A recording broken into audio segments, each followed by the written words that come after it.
자, 하나님 말씀 사사기 마지막 21장입니다. 사사기 21장 1절 말씀부터 말씀을 보도록 하겠습니다.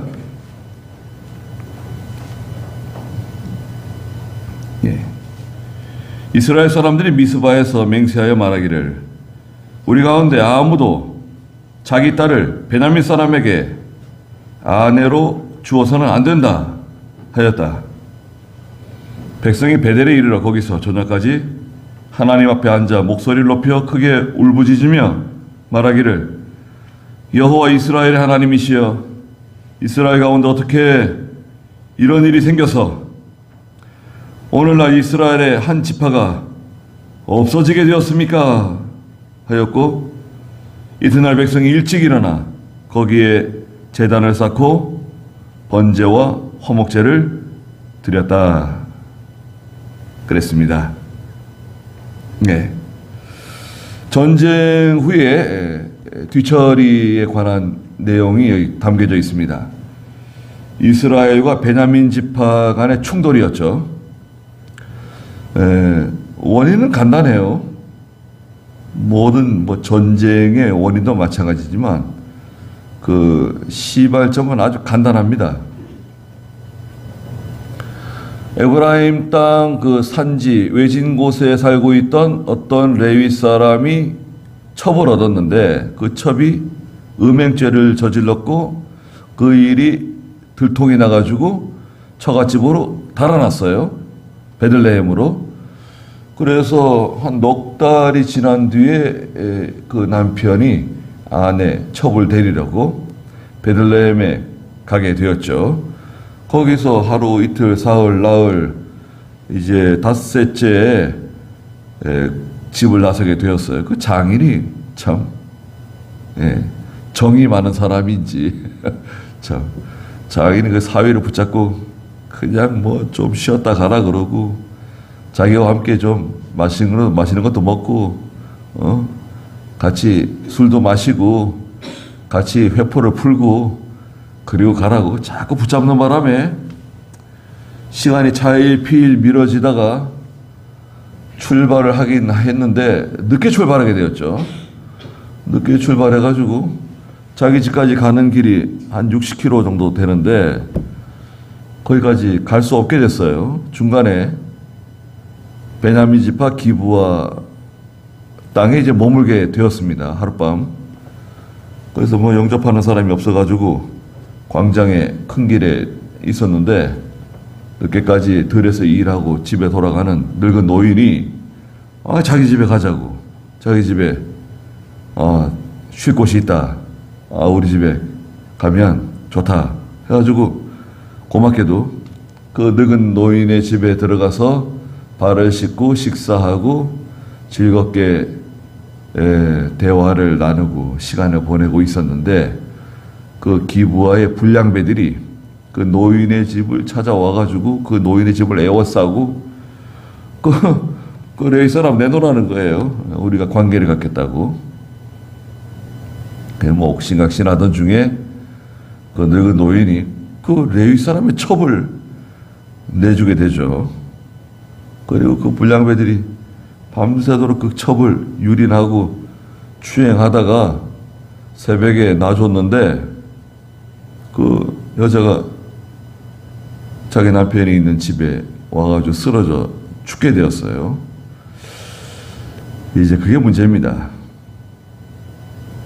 이게 이방 땅도 아니고 베냐민 지파 땅에서 이런 일이 벌어졌기 때문에 이 레위 사람이 상당히 분노한 게 틀림없어요. 레위 사람은 또 특별히 성경에 정통한 사람들 아니에요. 레위 사람들, 아론의 계통. 그래가지고 자기 첩을 그 시체를 가져다가 12토막을 나눠가지고 이스라엘 모든 지파에게 다 보냈어요. 그러니까 일시에 다 모였는데 칼을 빼는 사람들 40만 명이 모였어요. 40만 명. 어떻게 된 거냐? 그래서 이제 그 레위 사람이 설명을 했어요. 그러자 이제 이스라엘의 대표자들이 사람을 보내가지고 베냐민 지파에 사람 보냈어요. 베냐민 지파에서 이런 사건이 일어나지 않았냐? 기브아에서 이런 사건이 일어났다. 그러니까 우리가 요구하는 것은 우리 전체가 다 결의한 거다. 총회 결의한 거예요. 이스라엘 전체 총회가 결의한 거라고요. 결의 내용이 뭐냐? 베냐민은 그 기브아의 그 불량배들을 내놔라. 그러면 총회가 심판한다. 하나님이 심판하신다. 만약 내놓지 않으면 전쟁이다. 이렇게 된 거예요. 근데 베냐민이 참 너무나 참 죄송합니다.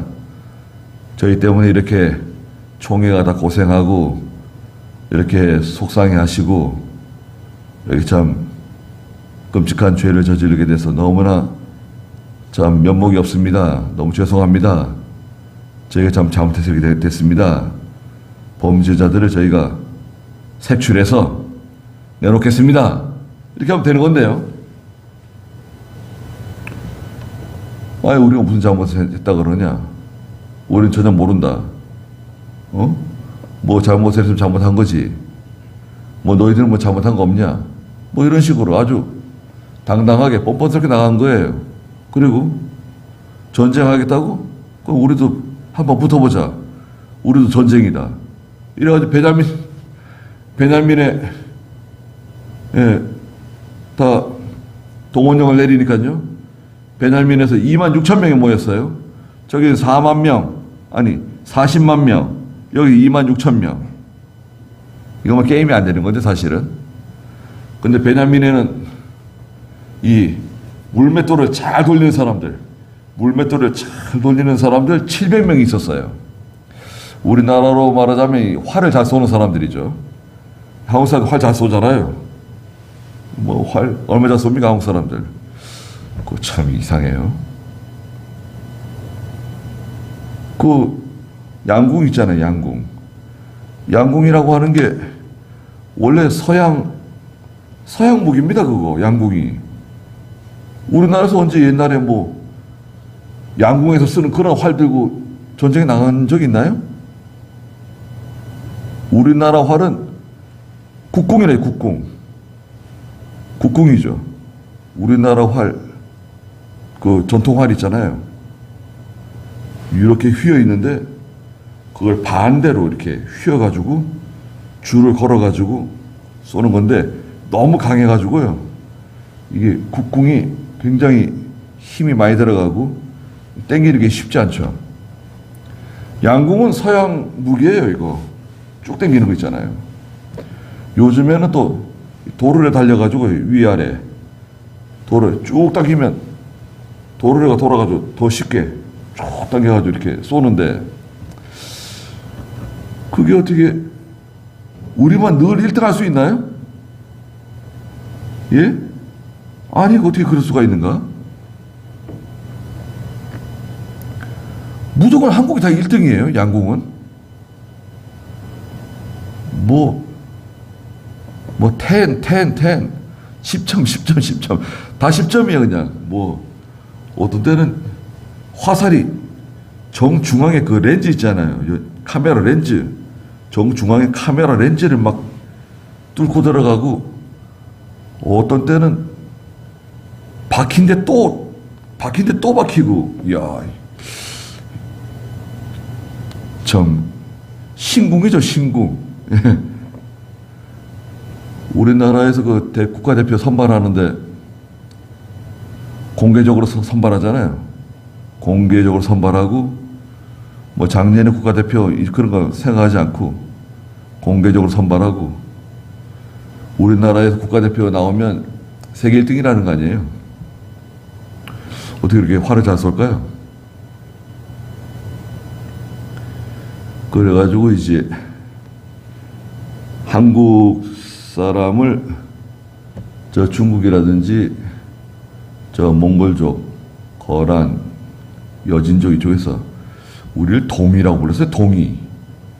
동쪽에 있는 활 잘 쏘는 민족.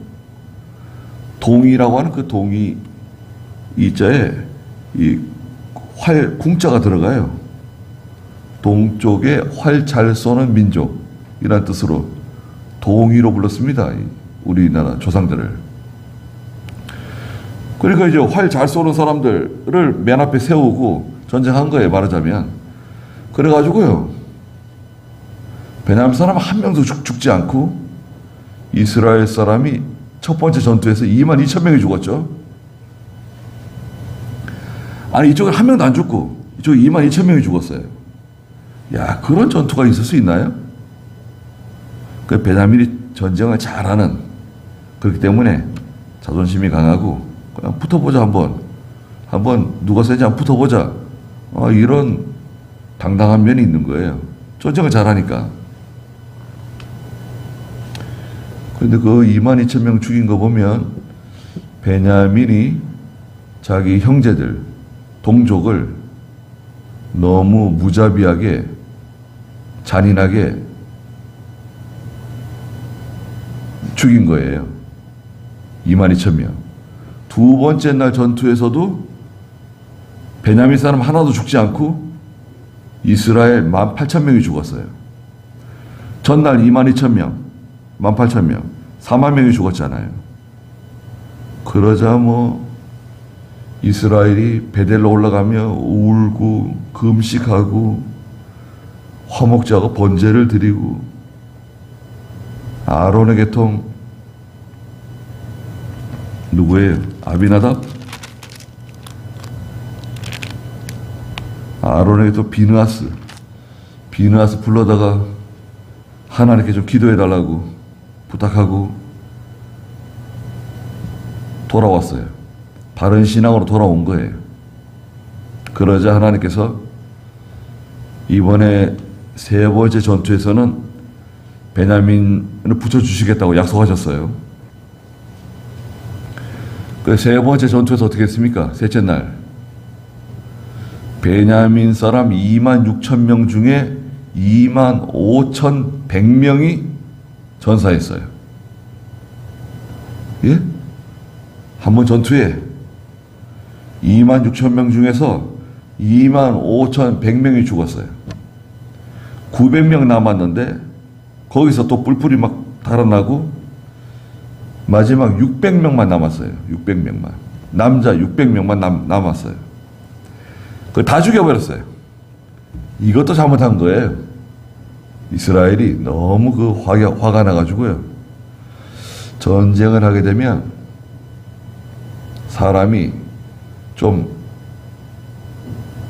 헷가닥 하는가 봐요.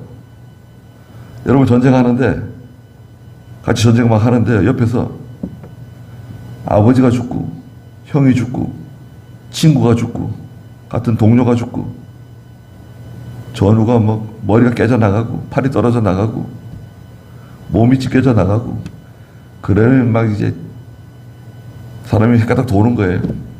그냥 잔인하게 그냥 사람을 죽이고, 사람이 죽어나가도 별로 덤덤하고. 전쟁은 무서운 겁니다. 전쟁하기 전에는 착하고 사람들 온유하고 개구리 한 마리도 못 죽이던 사람들이 전쟁에 나가면 이제 살인마들이 되는 거죠.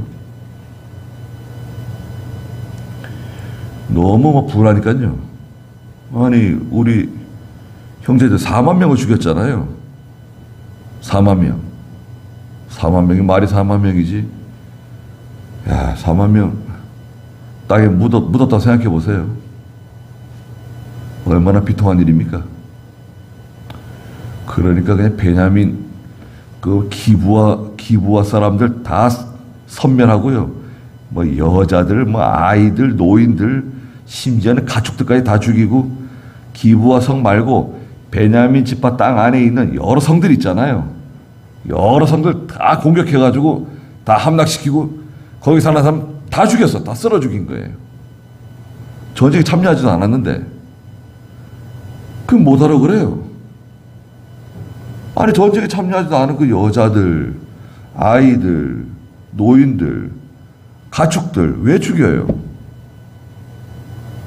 너무 잔인하고 포악하게 일을 처리한 겁니다. 잘못한 거예요. 하나님은 그런 방식을 좋아하지 않으세요. 아니, 죄를 지은 사람이 아들이에요. 그럼 아들만 처벌하면 되는데 왜 그 아버지까지 같이 처벌하냐? 아니, 죄를 지은 사람이 아버지인데 왜 그 아들까지 또 붙잡아가지고 처벌하고? 예?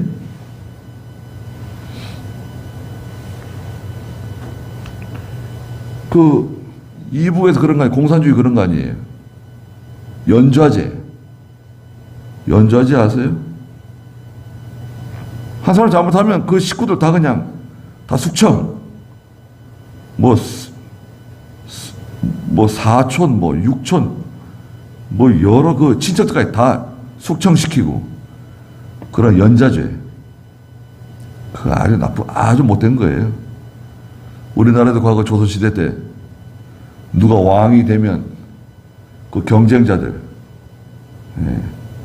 그 세자, 왕 경쟁자들 다 그냥 그 삼족을 다 멸절시키고 뭐 그런 것들 있잖아요. 그거 아주 잔인하고 포악한 악한 일입니다.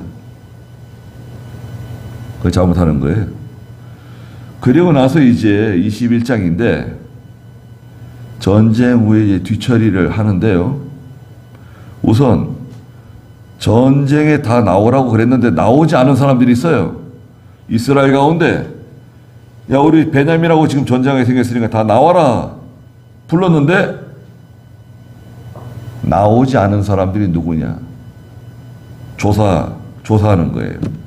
1절에 이스라엘 사람들이 미스바에서 맹세하여 말하기를 우리 가운데 아무도 자기 딸을 베냐민 사람에게 아내로 주어서는 안 된다고 맹세했어요. 맹세.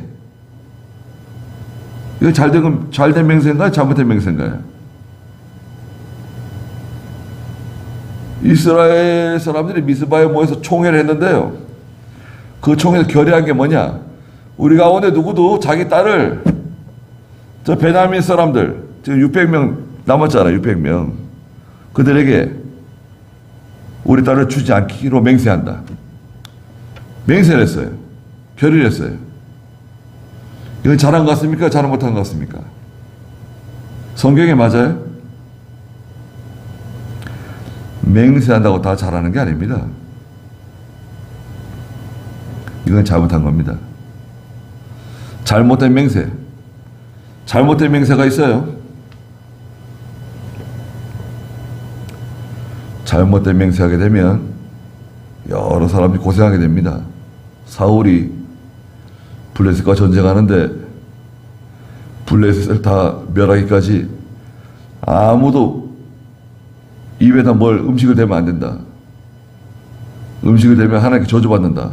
그러는 바람에 병사들이 전쟁하는데 배가 쫄쫄 배가 고픈데 그냥 음식은 못 먹고 그러고 있는데 다윗이 아무것도 모르고 꿀을 찍어 먹었죠. 꿀을 먹었더니 눈이 밝아지고 힘이 솟고 나중에 알고 보니까 사울 왕이 그런 엉뚱한 맹세를 해가지고 백성들을 힘들게 하는 거예요. 그래서 사울이 그 해제해 줬어요. 내가 잘못했다. 먹어라. 잘못된 맹세하면 안 됩니다. 감정적으로 여러분 감정적으로 뭐 이렇게 내 눈에 뭐 흙이 들어가기 전까지는 뭘 못한다 이런 식으로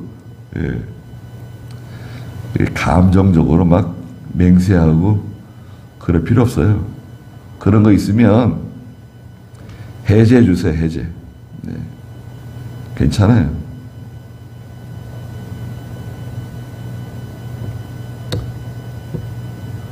잘못된 맹세 같은 거 있잖아요.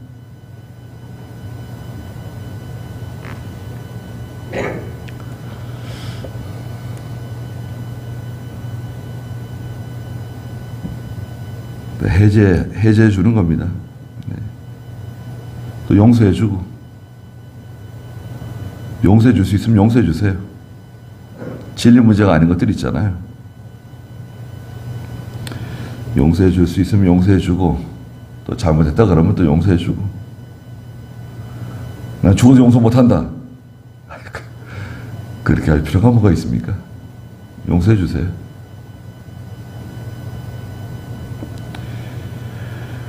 그리고 2절에 보니까 백성이 베델에 이르러 거기서 저녁까지 하나님 앞에 앉아 목소리를 높여 크게 울부짖었어요. 왜 울었냐? 말하기를 3절에 여호와 이스라엘 하나님이시여, 이스라엘 가운데 어떻게 이런 일이 생겨서 오늘날 이스라엘의 한 지파가 없어지게 되었습니까? 어떻게 우리 이스라엘에서 이런 일이 생길 수 있습니까? 어떻게 우리 교단에, 우리 총회에 이런 일이 생길 수 있습니까?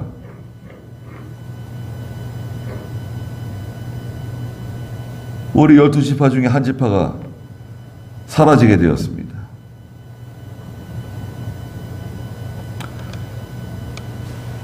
하나님께 기도하며 울며 회개하고 통곡했습니다. 그리고 4절에 이튿날 백성이 일찍 일어나 거기에 제단을 쌓고 번제와 화목제를 하나님께 드렸습니다. 전쟁 나갈 때 20장 26절인가요? 전쟁 나갈 때도 하나님께 번제와 화목제 드렸죠? 26절에 또 전쟁이 다 끝난 다음에 오늘 또 번제와 화목제를 드리게 되었습니다.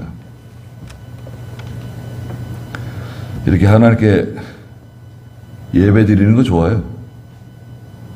뭐 예배가 뭐 거창하게 꼭 해야 될 필요 있나요? 찬송 부르고 기도하고 또 성경 한 구절 같이 읽고, 자 우리 성경 한 구절 같이 읽자, 같이 읽고 기도해주고 주기도문으로 마치고, 그리고 일 시작하면 얼마 좋습니까? 한 5분? 10분? 또 예배 드리지 않더라도 자 우리 기도하고 시작합시다. 다 같이 기도하고 시작하고, 그러면 일이 잘 됩니다. 여러분 기도하고 한번 해보세요. 일 잘 됩니다. 뭐 별거 아닌 거예요. 늘 하는 일이라도 자 우리 모여서 기도 한번 하고 오늘 할 일을 잠깐 상의하고 하자. 오늘 할 일이 뭐냐? 오늘은 뭐 들에 나가서 뭐 고구마를 캐야 된다, 뭐 감자를 캐야 된다, 옥수수를 따야 된다, 예, 마당 청소를 해야 된다, 집안 청소를 해야 된다, 빨래를 해야 된다, 뭐 지붕에 물 새는 데를 막아야 된다, 뭐 여러 가지 있잖아요. 자 오늘 그 뭐 그런 일, 오전에는 무슨 일 누가 책임지고, 오후에는 무슨 일 누가 책임지고, 다치지 않게 잘하자 그러고, 별거 아닌 것 같지만요. 오늘 할 일, 어제는 했으니까 오늘 이거 하고 내일은 뭐 하자, 이런 식으로 간단하게 이렇게 지시사항 알려주고 조심하라 그러고, 네. 그러면요 훨씬 일이 능률이 오르고 좋습니다. 그거 하는데 몇 분 걸릴까요? 기도 한번 해주고, 오늘 지시사항, 오늘 해야 할 일, 담당자 그거 딱 알려주고, 조심할 건 알려주고,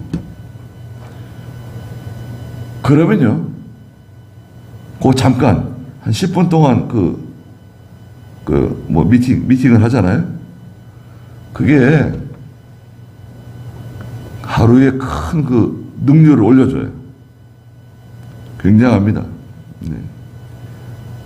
자 일합시다 무조건. 자 누군 뭐 하고 누군 뭐 하고, 자 빨리빨리 시간 없어 빨리빨리 해. 그거보다 좀 쉬어가는 게 좋아요. 기도하고 지시사항 알려주고 담당자 책임자 알려주고 딱 하면 일이 굉장히 능률이 올라가요. 한번 해보십시오. 저는 어디 가든지 반드시 기도합니다. 목사님들이 뭐 있든 뭐 누가 있든 간에 자 우리 기도 한번 하고 시작합시다. 그 기도 누가 하든지 뭐 제가 하든지, 그리고 오늘 이거 해야 할 일 잠깐 얘기해줘요. 오늘 할 일은 뭐, 중요한 건 뭐다, 책임자는 누구, 두 번째 할 일은 뭐, 책임자는 누구, 그리고 몇 시에 점심 식사, 몇 시 동안 휴식하고 또 다시 일한다, 그런 거 있잖아요. 알려주면 얼마 좋습니까? 그래서 딱 일하면 일 깔끔하게 잘 되죠. 아주 굉장히 잘 됩니다. 그래서 이 전쟁하기 전에 하나님께 제사 드리고, 전쟁이 끝난 다음에 하나님께 제사 드렸습니다. 번제는 하나님께 회개하는 마음으로 드리고요. 회개하는 마음으로. 화목제는 하나님과 화목하는, 이것도 죄에 대한 문제인데요. 화목제를 하나님께 드렸습니다. 잘한 거죠. 아주 잘한 거예요. 그 다음에 5절 읽어보시겠어요? 이스라엘 자손이 말하기를 이스라엘 모든 지파 가운데 여호와께 올라와 총회에 참여하지 않는 자가 누구냐 하였으니, 이는 그들이 굳게 맹세하기를 미스바로 여호와께 올라오지 않는 자는 반드시 죽게 될 것이라고 하였기 때문이다. 이스라엘 총회에 참석하지 않은 자가 누구냐? 조사해봐라. 조사를 시작했습니다. 6절. 이스라엘 자손이 자기 형제 베냐민으로 인해 뉘우치며 말하기를 오늘 이스라엘에서 한 지파가 끊어졌구나.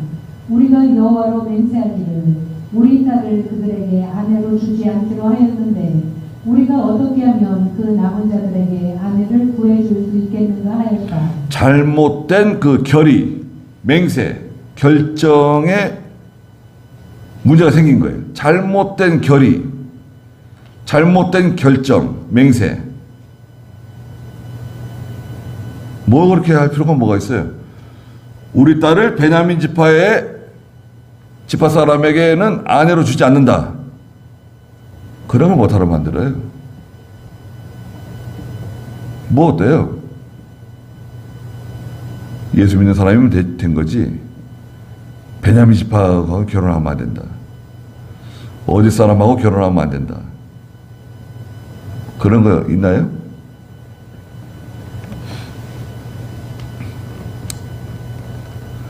사람은 다 거기서 거기입니다. 단점이 있는가 하면 장점도 있고, 장점이 있는가 하면 단점도 있는 거지. 자, 결의를 했잖아요. 결의. 큰일 났어요. 베냐민 사람 지금 600명 저기 있는데 아내를 구해줘야 될 거 아니야. 아내 다 죽였잖아요. 여자들 다 죽이고 아이들 다 죽이고, 예? 여자들을 구해줘야 되는데 큰일 난 거예요. 또 딸을 아내로 주지 않기로 또 결의했잖아요. 야, 이거 어떻게 하면 좋냐? 방법을 찾아야 돼요. 8절 읽어보세요.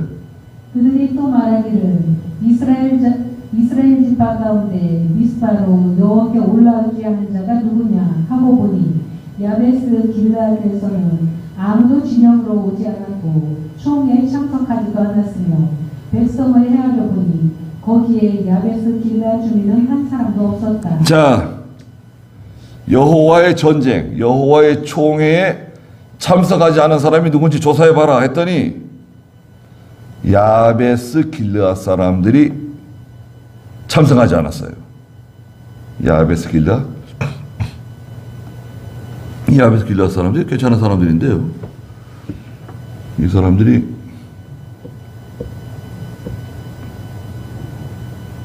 예전에 그 사울의 시체를 걷어준 사람들 아닌가요? 아니 왜 여호와의 전쟁, 여호와의 총에 참석하지 않았죠?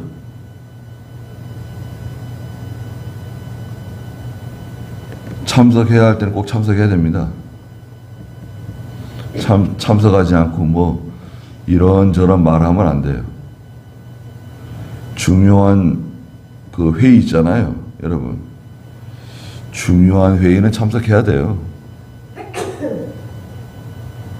중요한 결정을 내릴 때.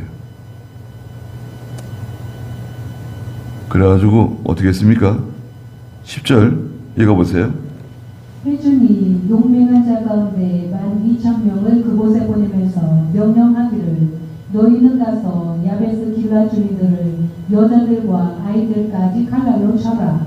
너희가 한 일은 이것이니 곧 모든 남자와 동침하여 남자를 낳는 모든 여자를 진멸하여라 하였다. 네, 12,000명을 뽑아가지고 길르앗 야베스로 보내면서 길르앗 야베스에 가가지고 모든 남자를 다 죽이고 모든 여자들과 아이들을 다 죽여라. 이렇게 시켰어요. 여호와의 전쟁에 참여하지 않고 여호와의 총회에 참여하지 않았기 때문에 그들을 죽여야 된다. 총회가 결의한 게 또 야베스 길르앗에 있는 모든 남자를 다 죽이고 남자를 아는 여자들 다 죽이고 아이들도 죽여라. 그럼 남자를 모르는 처녀들은 어떻게 하냐? 12절 읽어보세요. 그들이 야베스 길라 주민들 가운데 남자와 동침하지 않아 남자를 알지 못하는 젊은 처녀 400명을 찾아내어 그들을 가나안 땅 실로에 있는 진으로 데려왔다. 예, 남자를 알지 못하는 처녀 400명을 실로로 데려왔습니다.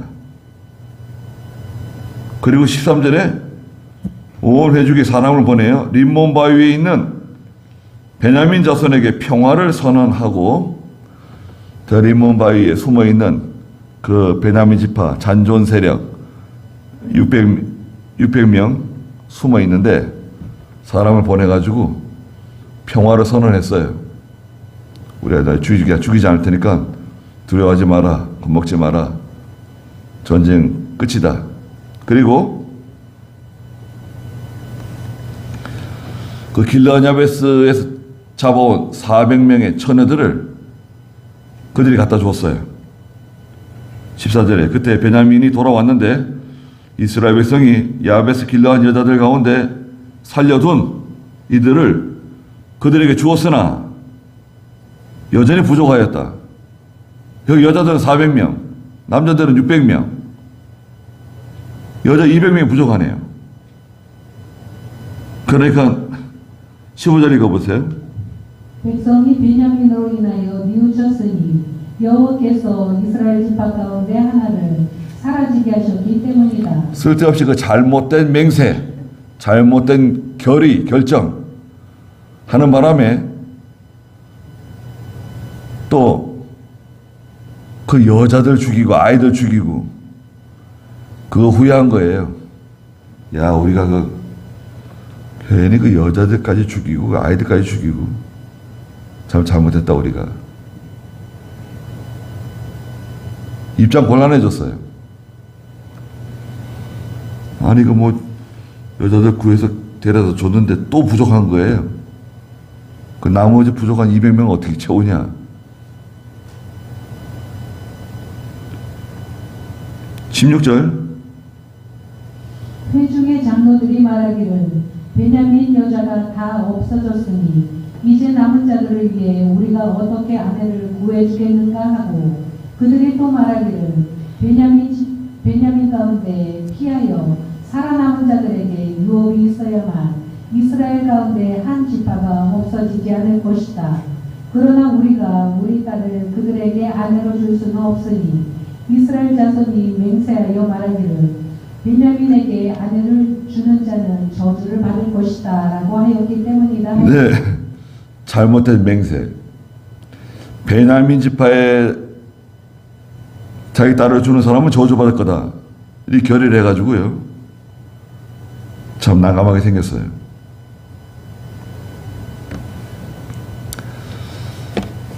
잘못된 약속이 있을 수 있어요. 우리가 예수 믿는 성도들이 또 교회나 노회나 총회가 잘못된 결정, 잘못된 결의, 그런 약속할 수 있습니다. 그러면 그 취소해야 돼, 취소. 결정 취소. 할 수 있나요? 할 수 있죠.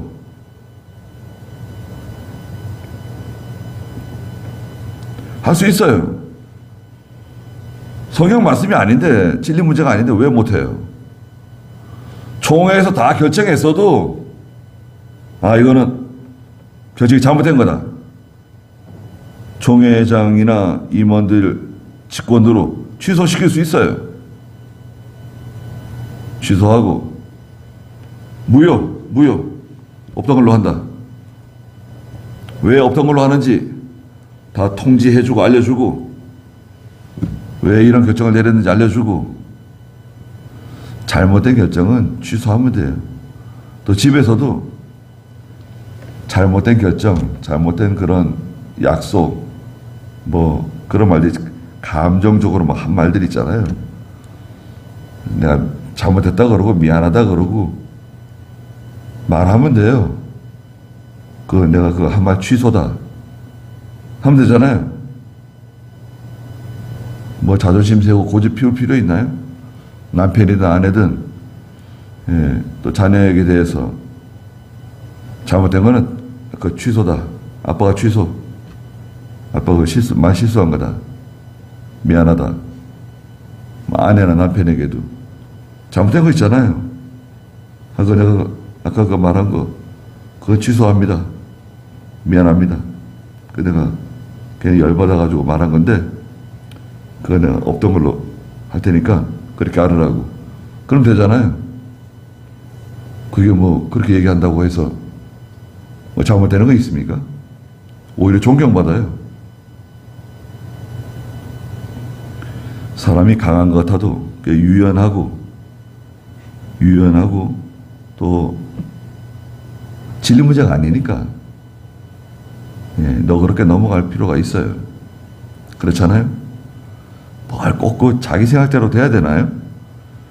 이건 뭐 꼭 내가 내 기준에 맞아야 된다. 내 생각대로 돼야 된다. 그럴 필요가 있나요?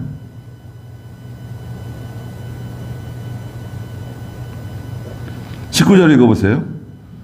그들이 또 말하기를 보아라 베델 북쪽 베델에서 세겜으로 올라가는 큰 길 동쪽 르모나 남쪽에 있는 실로에서 매년 여호와의 절기가 있다 하고 그들이 베냐민 자손에게 말하였다.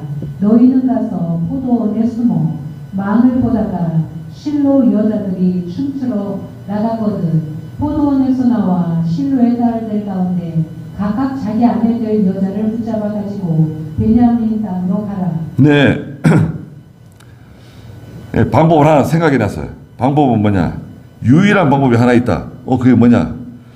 아니, 우리가 매년 저 북쪽 베델 세겜으로 올라가는 큰 길 동쪽 르모나 남쪽에 있는 그 실로에서 우리가 여호와의 절기를 지키지 않냐? 축제, 일종의 축제예요. 큰 축제. 포도를 수확하고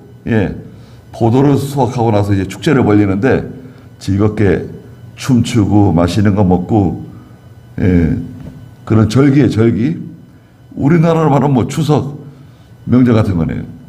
그때 베냐민 지파 사람들에게 말해주는 거예요.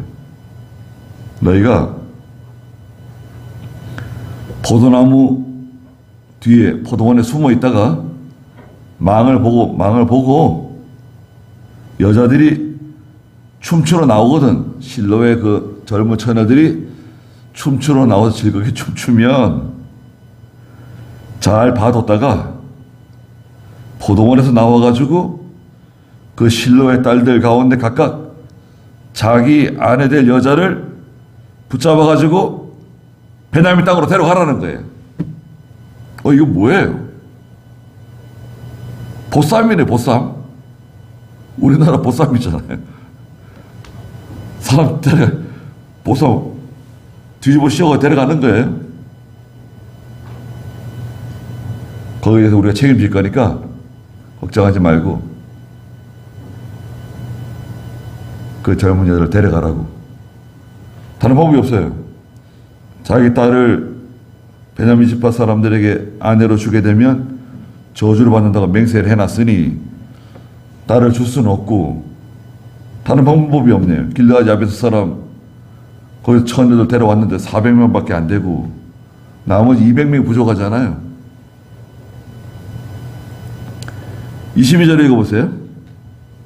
만일 그들의 아버지나 형제들이 와서 우리와 다투면 우리가 그들에게 말하기를 우리가 전쟁에서 각 사람에게 아내를 얻어주지도 못하였고 당신들이 그들에게 여자들을 줄 때에는 죄를 짓는 것이니 우리를 모아 그들에게 은혜를 베풀어 주시오라고 하겠다. 베냐민 자손이 그같이 하여 춤추는 여자들 가운데 자기들의 수요대로 사로잡아 아내를 삼았으며 그들의 유업으로 돌아가 성읍들을 건축하고 거기에 살았다. 네.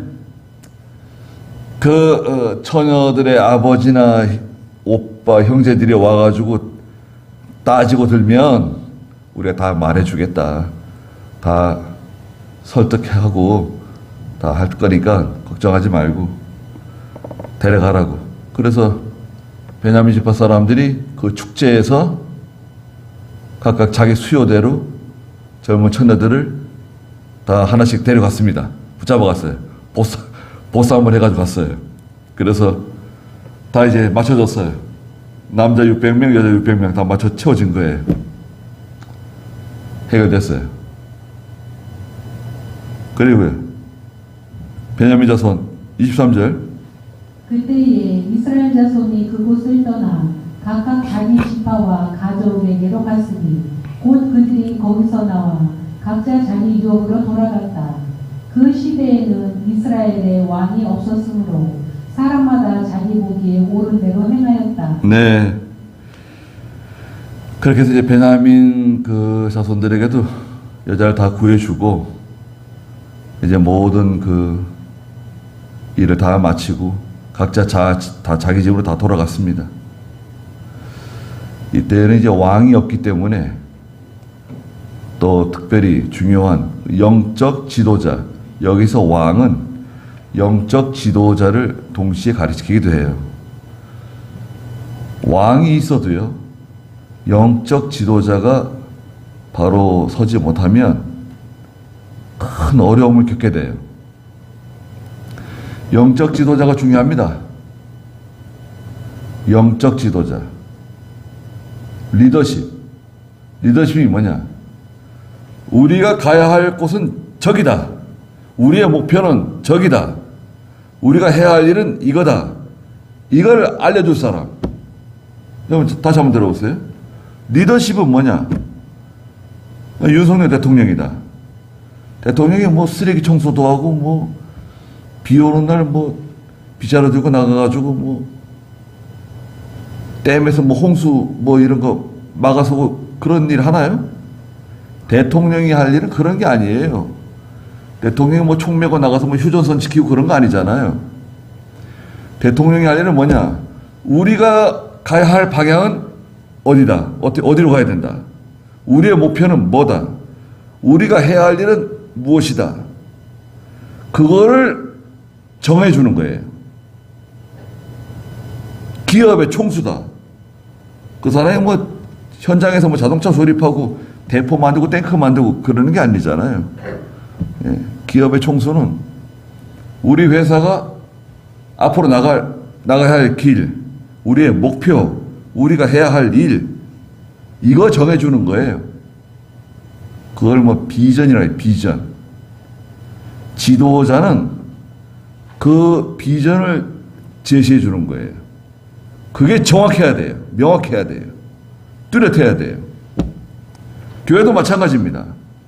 우리 교회가 나가야 할 방향, 우리 교회가 나가야 할 길, 우리가 해야 할 일, 그거 정해주는 거 있잖아요. 우리가 하나님 말씀대로 믿음을 지키고 살아야 된다. 이 시대에, 진리가 무너져 내리는 시대에 예배를 지키고 주의를 지키고 바른 예배, 바른 교회, 바른 신앙, 바른 기도, 또 우리가 사경회 하고 산기도 다니고 또 총회가 모여서 같이 집회, 사경회 집회하고 이런 거, 이게 정말 우리는 그냥 이렇게 하지만요, 여러분, 이거 정말 힘든 겁니다. 우리 교회처럼 이렇게 예배 드리고 이렇게 신앙생활 하는 게 정말 힘든 거예요. 여러분들은 직접 저한테 와가지고 목사님, 우리 교회도 이렇게 했으면 좋겠어요. 우리 교회도 이렇게 했으면 좋겠어요. 그런 말 안 하시죠. 저는 그런 말 들어본 적이 없어요. 왜 안 하십니까? 왜 안 하죠? 해봤자 뭐 나은기 목사가 그걸 들어줄 리가 없어요. 뻔해. 알잖아요. 우리 교회가 가야 할 길, 어떤 식으로 우리 교회는 간다. 우리 교회는 어떤 교회고 어떤 목표를 가지고 간다. 우리는 어떻게 신앙생활을 하고 하나님 섬긴다. 이게 우리는 명확해요. 우리가 뭐 주보에다가 뭐 우리 목표, 올해의 목표가 뭐다 뭐 이런 거 올리지 않지만 우리는 말 안 해도요.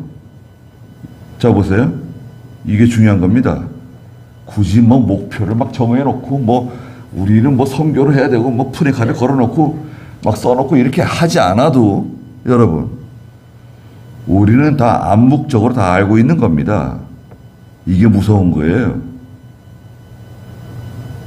이거는 뭐 일일이 말하고 계속 뭐 보여주고 이렇게 해야지 되는 게 아니라 교회가 암묵적으로 교회의 모든 구성원들이 다 알고 있는 거예요. 다 알고 있잖아요. 이게 쉬운 게 아닙니다. 절대로 쉽지 않아요.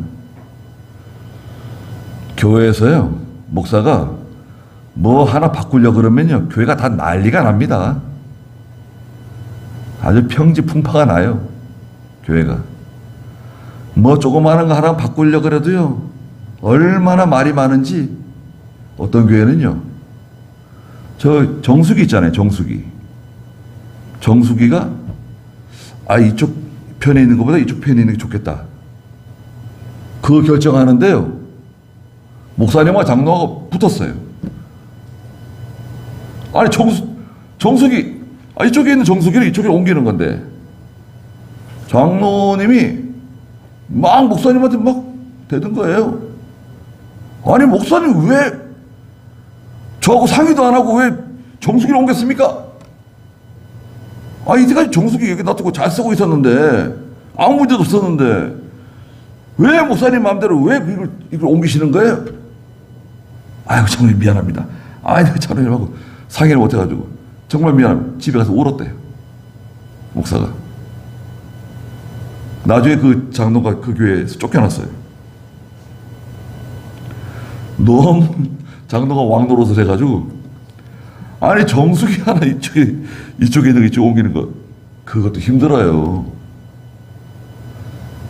교회들이요, 뭐 하나 조그마한 거 하나 바꾸려고 그러잖아요. 그러면 찬성입니다, 반대입니다. 그 투표해. 별것도 아닌 건데 투표해요. 그럼 어떻게 되죠? 이긴 사람이 생기고 진 사람이 생겨요.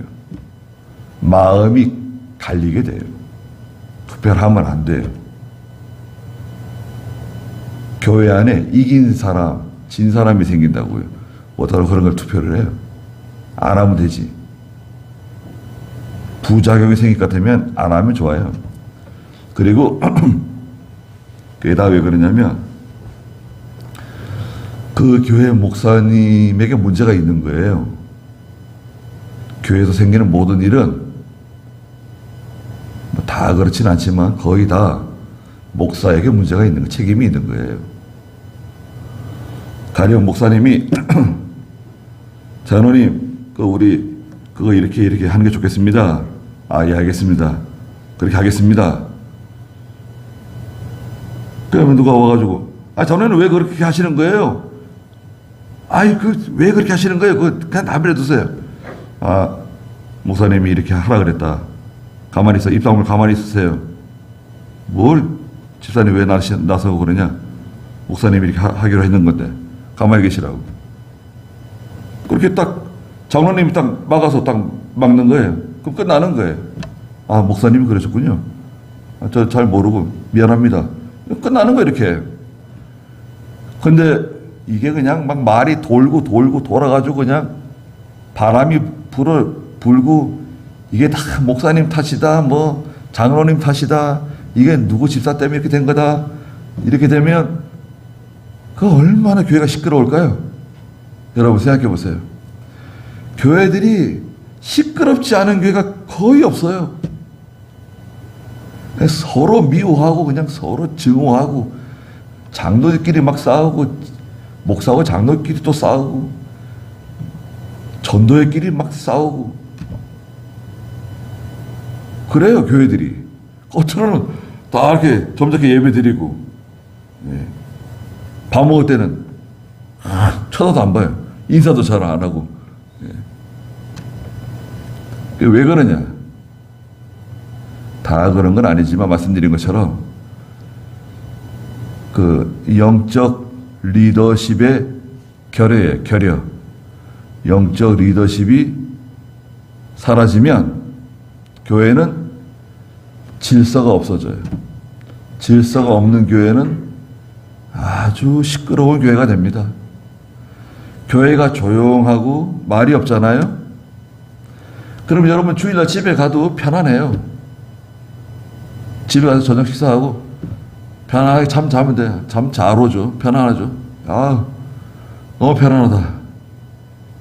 그 주일날 막 싸우고 집에 가보세요. 집에 가서도 그냥 씩씩거리고 그냥 씩씩거리고 집에서 막 목사 욕하고 막 장로 욕하고 그냥 그런 교회가 많다고요. 굉장히 많아요.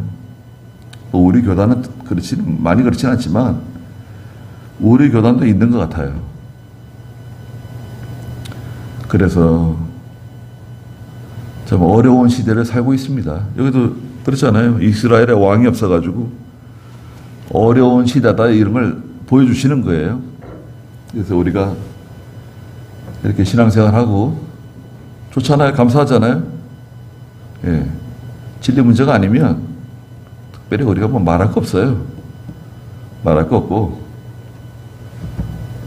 보통 다 웬만하면 다 우리가 다 받아줄만 하잖아요. 네. 얼마나 좋습니까? 네. 그런 면에 참 감사하게 생각합니다.